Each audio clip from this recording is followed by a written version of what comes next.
জয়রামবাটিতে যেমন দেবী সিংহবাহিনী জাগ্রত গ্রাম দেবতা, তেমনি শিহরের শান্তিনাথ শিব ঠাকুর। জয়রামবাটির পশ্চিম প্রান্তের গ্রাম শিহরে ছিল সারদার মামার বাড়ি। সেবার শান্তিনাথ শিবের উৎসব উপলক্ষে যাত্রা গান শুনতে মা শ্যামা সুন্দরীর সঙ্গে সারদাও গিয়েছিলেন শিহরে। এদিকে এই শিহর হলো ঠাকুরের দিদির শ্বশুর বাড়ি। ছোটবেলা থেকেই ঠাকুরের যাত্রা গান ও সংকীর্তনের প্রতি যে আকর্ষণ ছিল তা সকলেরই জানা ছিল। তিনিও ভাগ্নের হৃদয়কে সঙ্গে নিয়ে বাবা শান্তিনাথের যাত্রা গানের আসরে এসেছেন যাত্রা গান শোনার জন্য। আসরের একদিকে ছেলেরা আর অপরদিকে মেয়েরা বসেছে। সারদার পাশে বসা এক মহিলার হঠাৎ কি খেয়াল হলো, তিনি হঠাৎ কৌতুক করে সারদাকে জিজ্ঞেস করলেন, কিরে, বিয়ে করবি? বালিকা সারদাও মাথা নেড়ে তাকে সম্মতি জানিয়েছিলেন। নমস্কার, আমি মহুয়া। সময় আপডেটসের ইউটিউব চ্যানেলের পক্ষ থেকে আপনাদের সবাইকে জানাই স্বাগত। আজ শনিবার, আপনারা জানেন আজ আমি আপনাদের সামনে নিয়ে হাজির হই আলোকের ঝর্ণাধারায় এই সিরিজটি। এই সিরিজটিতে আমরা পর্বে পর্বে শুনতে থাকি মা সারদার জীবনের নানা কাহিনী। আজ সেরকমই তৃতীয় পর্বটি শুনব। এই পর্বগুলি আমাদের জন্য কলমে সাজিয়ে দিয়েছেন বেথুন কলেজের সংস্কৃত বিভাগের অধ্যাপিকা ডক্টর মৌসুমী চট্টোপাধ্যায়। চলুন শুনি।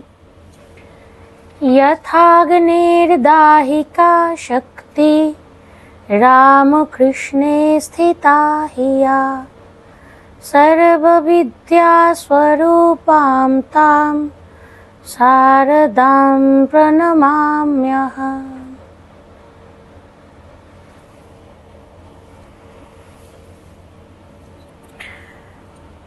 আত্মারামের কুটো বাঁধা আছে। স্বামী অরূপানন্দ একবার মাকে জিজ্ঞাসা করেছিলেন যে তাকে তিনি কখনো কখনো রামায়ণ পড়তে দেখেছেন। তিনি রামায়ণ পড়া শিখলেন কোথা থেকে? মা উত্তর দিতেন, ছেলেবেলায় শিখেছিলেন। মা সারদা মুদ্রিত গ্রন্থ অনায়াসে পড়তে পারতেন। শুধু তাই নয়, দুরূহ শব্দের অর্থও বুঝতে পারতেন। একবার কাশীতে ঠাকুরের দেহাবসানের পর 1319 সালে মা যখন ছিলেন, সেই সময় বিভূতিবাবু তাকে গীতার 10ম অধ্যায় পড়ে শোনাচ্ছিলেন। মাসনম মার্গশীর্ষহম, এই শ্লোকটি পড়া মাত্র মা বলে উঠেছিলেন, মার্গশীর্ষ মানে অগ্রহায়ণ মাস। সাধে কি মা সম্পর্কে ঠাকুর বলেছিলেন, ও সারদা জ্ঞান দিতে এসেছে। তাই মা সারদাকে নিরক্ষর গ্রাম্য নারী একেবারেই বলা যায় না। হ্যাঁ, তিনি গ্রামীণ ছিলেন ঠিকই, কিন্তু অক্ষর জ্ঞান সম্পন্ন শিক্ষিতা মহিলা ছিলেন। জয়রামবাটি ছোট গ্রাম হলেও উৎসব আনন্দের অভাব ছিল না। গ্রামের মেয়ে বউরা অষ্টপ্রহর হরিবাসরে, শীতলা পুজো, কালী পুজো বা দুর্গা পুজোয় একসঙ্গে যেতেন। তাদের সঙ্গে বাচ্চারাও থাকত। জয়রামবাটিকে কেন্দ্র করে পাশের ছোট ছোট গ্রামের মহিলারাও মিলিত হতেন। যাত্রা গান শোনার জন্য মাদুর কাঁখে করে গ্রামান্তরে দল বেঁধে যেতেন গ্রামের মহিলারা। আর কামারপুকুরের দূরত্ব এখান থেকে তো মাত্র 5 কিলোমিটার।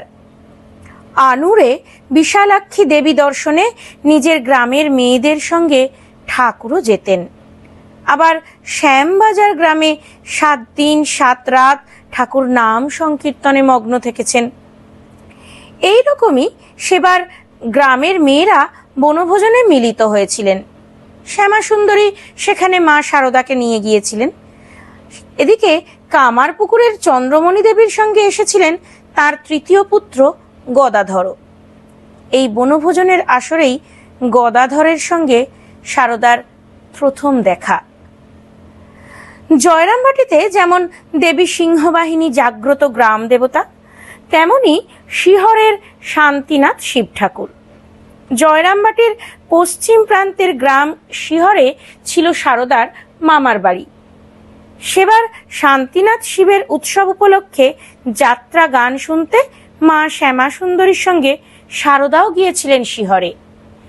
এদিকে এই শিহর হলো ঠাকুরের দিদির শ্বশুর বাড়ি।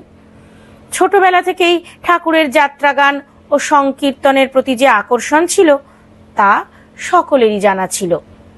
তিনিও ভাগ্নের হৃদয়কে সঙ্গে নিয়ে বাবা শান্তিনাথের যাত্রা গানের আসরে এসেছেন যাত্রা গান শোনার জন্য। আসরের একদিকে ছেলেরা আর অপরদিকে মেয়েরা বসেছে। সারদার পাশে বসা এক মহিলার হঠাৎ কি খেয়াল হলো, তিনি হঠাৎ কৌতুক করে সারদাকে জিজ্ঞেস করলেন, কিরে, বিয়ে করবি? বালিকা সারদাও মাথা নেড়ে তাকে সম্মতি জানিয়েছিলেন। এবার মহিলা জানতে চাইলেন যে মা সারদা কাকে বিয়ে করবেন। উল্টো দিকে বসা ছেলেদের দেখিয়ে তিনি বললেন, ওদের কাউকে পছন্দ হয়? মাও নিঃসংকোচে গানে ভাবাবিষ্ট ঠাকুরকে হাত বাড়িয়ে দেখিয়ে দিলেন। মহিলারা রসিকতার ছলে হেসে উঠেছিলেন। অলক্ষ্যের নিয়তির নিবন্ধন সেদিন কেউই বুঝতে পারেননি। এরপর সংসারের নানা কাজে মায়ের দিন কাটতে লাগলো। অন্যদিকে কামার পুকুরে গদাধরকে পাঠশালায় ভর্তি করা হলো। কিন্তু গদাধর পাঠ ছেড়ে কুমোর পাড়ায় গিয়ে কখনো মাটি দিয়ে দেবদেবীর মূর্তি গড়ে পুজো করেন, কখনো বা পালা গানের আসরে ভাবে বিভোর হয়ে রাত ভোর কাটিয়ে দেন। মা চন্দ্রমণি চিন্তিত তার আদরের গদাইকে নিয়ে। 16 বছর বয়স হয়ে গেল, ছেলের এ কেমন ধারা? সে ছেলে যে আর 5 জনের নয়, তা 5 জনের মতো নয়, তা তিনি জানতেন। চন্দ্রমণির স্বামী ক্ষুদিরাম চট্টোপাধ্যায় একবার গয়া তীর্থে গিয়ে স্বপ্নে গদাধারী নারায়ণের দর্শন পান। স্বপ্নে ভগবান তাকে আশীর্বাদ করে বলেন, আমি তোমার পুত্র রূপে আসব। ধর্মপ্রাণ রঘুবীরের ভক্ত ক্ষুদিরাম জ্যোতিষীর কাছে জেনেছিলেন যে স্বয়ং নারায়ণের অবতার আসছেন।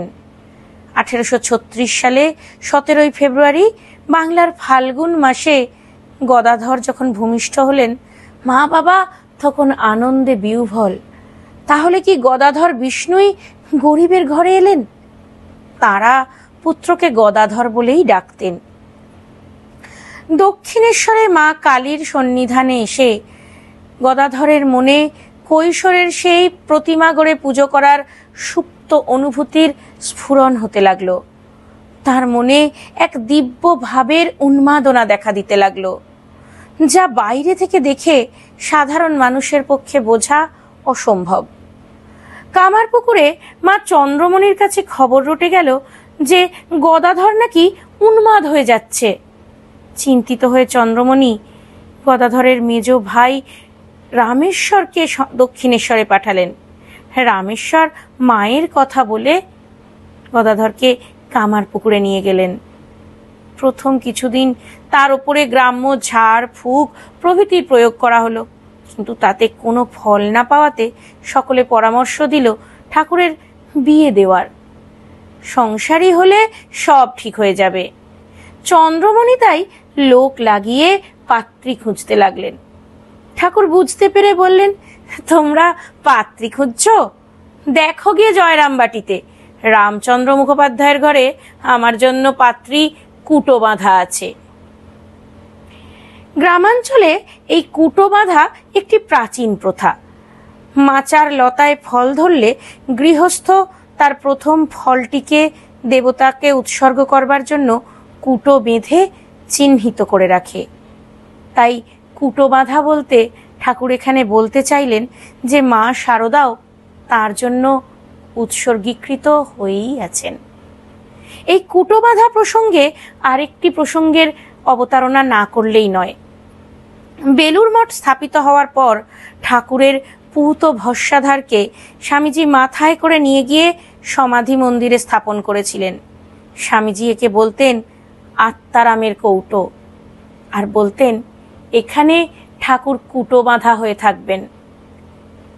ঠাকুরের সেই পবিত্র উপস্থিতি আজও বেলুড় মঠের মাটিতে বাতাসে অনুভব করেন সাধু মহারাজরা। আজ এই পর্যন্তই। ইংরেজিতে একটা কথা আছে, মর্নিং শোজ দ্য ডে। ভগবান শ্রী শ্রী ঠাকুর রামকৃষ্ণদেব, মা শারদা, যুগাচার্য স্বামীজি এবং সমস্ত পার্ষদ, এনাদের জীবন সেই অনন্ত ভোর, সেই অনন্ত আলো। আমরা চলবো সেই আলোর সন্ধানে, সেই আলোর অভিমুখে। আশা করি আপনারাও থাকবেন আমাদের সাথে। এই আলোর সন্ধান চলতে থাকুক। আপনারা সময় আপডেটসের ইউটিউব চ্যানেলটিকে সাবস্ক্রাইব করে রাখুন, ফলো করে রাখুন সময় আপডেটসের ফেসবুক পেজটিকেও, আর বাকি সকলকেও আপনাদের সঙ্গী করে নিন এই আলোর পথযাত্রায়।